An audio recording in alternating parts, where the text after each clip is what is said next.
আসসালামু আলাইকুম রহমতুল্লাহি ওবরকাতুহু।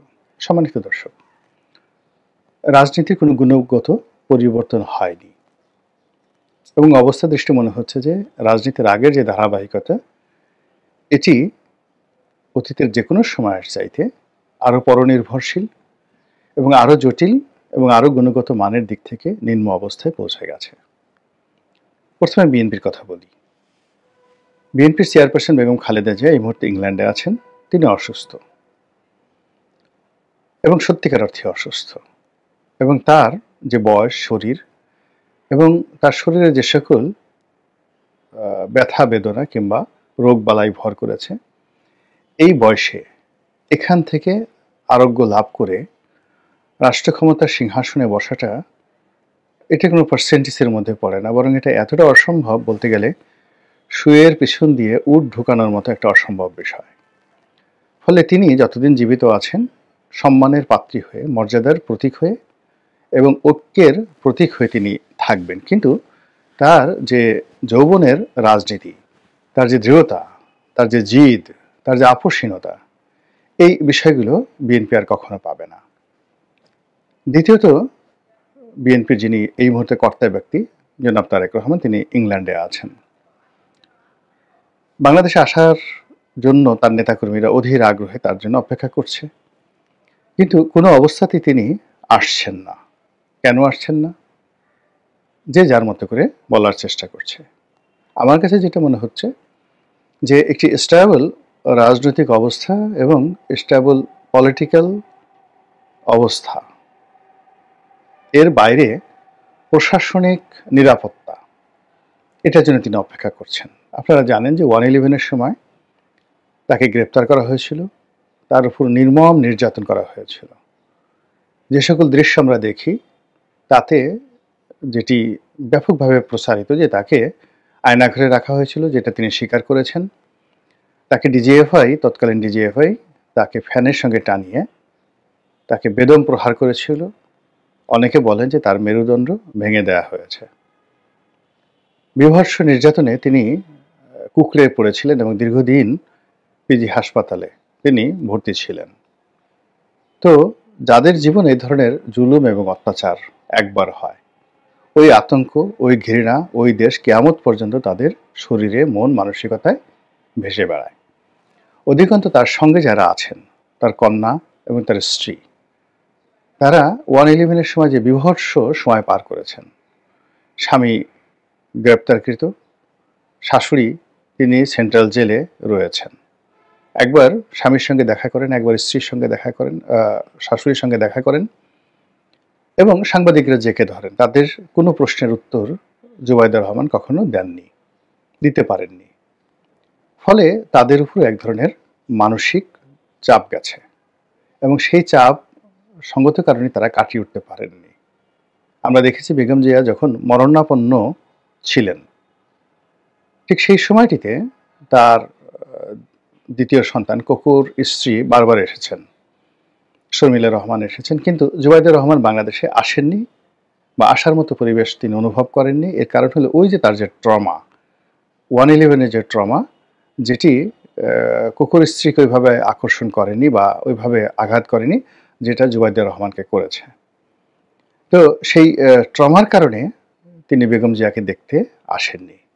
আর এখন আওয়ামী লীগ জামানাতে তাদের জন্য বা তাদের পরিবারের জন্য অন্তত একটা জিনিস ছিল, সেটা হলো জেলখানাটা নিরাপদ ছিল, রাষ্ট্রীয় গ্যারান্টি ছিল এবং রাষ্ট্রের অনেকগুলো ইনস্টিটিউশন অ্যাক্টিভ ছিল। সেটা এখন নেই। ফলে এই জমানাতে যারা আমরা ভালো আছি, আল্লাহ আমাদেরকে ভালো রেখেছেন, আর যারা ভালো নেই তারাও আল্লাহর কাছে সাহায্য চাচ্ছেন। কিন্তু বান্দার কাছে সাহায্য চাওয়ার মতো অবস্থা এখন আর বাংলাদেশে নেই। ফলে তারেক রহমান সাহেব এবং তার পরিবার বাংলাদেশে আসতে পারছে না। ফলে বিএনপি রাজনীতি তস নস, ভ্যাবা স্যাকা, এলোমেলো, কটর মটর, লড়র বড়র সব কিছু হয়ে গেছে। তিনি লন্ডনে বসে চেষ্টা করছেন নিয়ন্ত্রণ করার জন্য, কমিটি বাদ করছেন, বহিষ্কার করছেন, হুমকি দিচ্ছেন, ধামকি দিচ্ছেন, কিন্তু কাজের কাজ কিছুই হচ্ছে না, বরং বিশৃঙ্খলা আরও বেড়ে যাচ্ছে। তো এর মধ্যে যারা অপকর্ম করছেন তারা একটা ভাগে বিভক্ত হয়ে ধরো মারো খাও এবং ওই রাক্ষসের সেই হাউ মাউ খাও, আমরা ছোটকালে পড়েছি, ওইরকম একটা নীতি নিয়ে যতদিন পারো ধরো, মারো, খাও, ভবিষ্যতে কি হবে ভবিষ্যতের ব্যাপার ভবিষ্যতের উপর ছেড়ে দাও। তারপরে টাকা নিয়ে যদি পরিস্থিতি খারাপ হয়ে যায় বাংলাদেশ থেকে আওয়ামী লীগের মধ্যে পালিয়ে যাও, বিএনপির 111-এর পরে যে সকল নেতারা পালিয়ে গেছেন তাদের মধ্যে পালিয়ে যাও, আর বিদেশে গিয়ে পায়ের উপর পা তুলে পোলাও খাও, কোরমা খাও, বিরিয়ানি খাও। তো এই যে মন মানসিকতা, এটার একটা বিরাট অংশ এইভাবে কাজ করছে। 2 নম্বর হলো যে দলীয় পদ পদবি, অর্থাৎ কেউ নমিনেশন চাচ্ছেন, কেউ মন্ত্রী হতে চাচ্ছেন, কেউ মেয়র হতে চাচ্ছেন, কেউ দলের বড় কোনো পদ পদবি চাচ্ছেন, এরকম লোকের সংখ্যা ধরুন দলের মধ্যে আছে 1000 খানেক। তো এই মানুষগুলো তাদের ভাগ্যের উন্নয়নের জন্য তারা দ্বিধার্সে লন্ডনে গিয়ে বসে আছেন। এখন অতীতের যে কোনো সময় সে তারেক রহমান সাহেবের ব্যস্ততা বেড়ে গেছে, ফলে লন্ডনে গিয়ে তারা দিনের পর দিন, কখনো মাসের পর মাস বসে অপেক্ষা করছেন এবং তারেক রহমান সাহেবের সঙ্গে একটা ফটো তুলে তারপরে ফেসবুকে দিয়ে এরপরে তারা স্বস্তি নিয়ে বাংলাদেশে ফিরে আসছেন। এরকম নেতার সংখ্যা অসংখ্য। 1।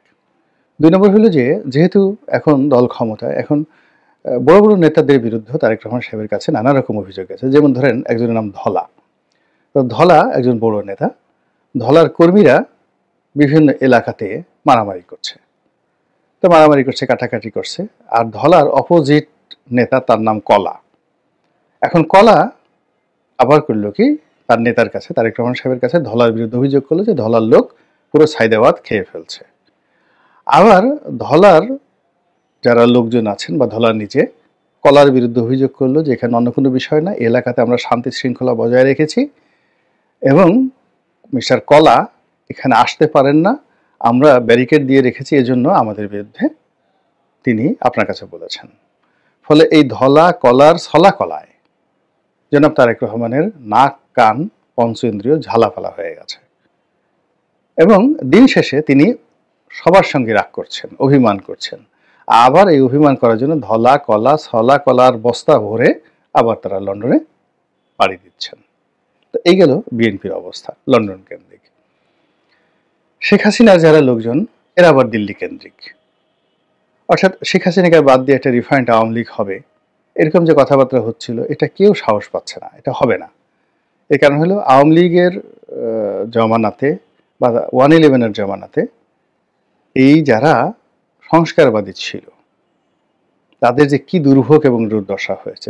আওয়ামী লীগ এবং বিএনপি উভয় দলই সামরিক শাসনের জাতাকলে পড়ে দলকে রিফাইন করার জন্য আওয়ামী লীগের সবচেয়ে সেরা, যেমন সুরেন্দ্র সেনগুপ্ত, তোফায়েল আহমেদ, আমির হোসেন, আমি যাদেরকে সংক্ষেপে র্যাড বলা হতো, তাদের সঙ্গে জনাব সাবির হোসেন চৌধুরী, বগুড়া আব্দুল মান্নান সাহেব, তারপরে শেষে আখমদ জাহাঙ্গীর হোসেন সাহেব, মাহমুদুর রহমান মান্না সাহেব থেকে শুরু করে, মানে শেখ হাসিনা রিক্রুট করা সবচেয়ে মেধাবী যারা লোকজন তারা এবং বঙ্গবন্ধুর হাতের রিক্রুট করা মেধাবী লোকগুলো সব শেখ হাসিনাকে মাইনাস করার চেষ্টা করেছে, কিন্তু হয়নি। একইভাবে বেগম খালেদা জিয়াকে মাইনাস করার জন্য মেজর হাফিজ, তারপর শেষে সাবেক সেনাপ্রধান মাহবুবুর রহমান, মানে মির্জা ফখরুল সাহেবের ভগ্নিপতি তিনি, আব্দুল মান্নান ভূঁইয়া থেকে শুরু করে আরও অনেকে একেবারে হাওয়া ভবনে যারা ঘনিষ্ঠ ছিলেন, তারেক জিয়ার মানে রীতিমতো জুতো টানার জন্য যারা সকাল থেকে ওই হাওয়া ভবনের সামনে গভীর রাত পর্যন্ত দাঁড়িয়ে থাকেন, ইস যদি একটু জুতোটা টানতে পারতাম। তো এইরকম ছাত্রদল, যুবদল এবং বিএনপি অন্ততপক্ষে ঘনিষ্ঠ 1000 সেই নেতাকর্মী তারাও এই মান্নান ভাইয়ের সঙ্গে যোগ দিয়েছিলেন। সাইফুর রহমান সাহেবের মতো মানুষ এই দলের মধ্যে চলে গেছেন, কিন্তু সফলতা আসেনি। তো সফলতা আসেনি, কিন্তু দলের মেরুদণ্ড ভেঙে গেছে, বিশ্বাস চলে গেছে, আস্থা এবং নির্ভরতার জায়গা চলে গেছে। ফলে তারেক রহমান সাহেব এই যারা খুব বড় বড় কথা বলেন, দলের বড় বড় নেতা রয়েছেন, তাদের কাউকে বিশ্বাস করেন না। সেই তুলনায় তিনি যারা দলের তুলনামূলকভাবে তরুণ